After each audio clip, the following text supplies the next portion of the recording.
Let's shift focus to the country's agriculture sector. Egyptian wheat farmers say they are struggling to survive because of broken promises from the government. Egypt is the world's biggest importer of the grain and provides local farmers with subsidies.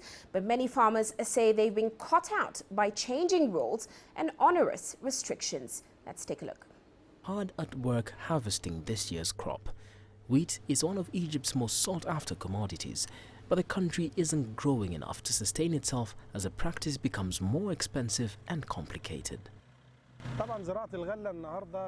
Farming wheat nowadays, of course, differs from farming it a while ago, and this is after the process of developing the crops and after the research and the pesticides. It has developed, so the wheat crop for an acre is 20 to 24 tons of wheat rather than 7 to 8 tons.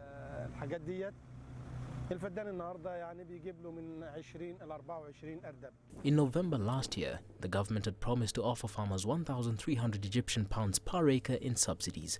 Many planted their fields thinking they'd receive this incentive, but authorities later changed that decision and offered to buy wheat at a price slightly higher than the global rate.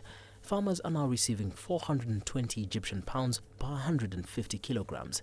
Many say it's still not enough. An acre costs from 4 to 5,000 Egyptian pounds.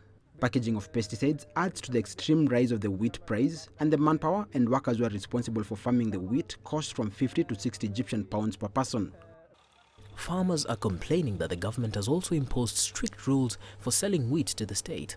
Most of the farmers are tenants and therefore do not have tenure. If the government doesn't buy wheat from the farmers, they'll have to sell it for a loss in the global market. Oh God, if the wheat hasn't been sold this year, it will be a big loss for us because they planted 2 acres to cover the expenses of the farm, and if it's not sold, then it's a big loss for me.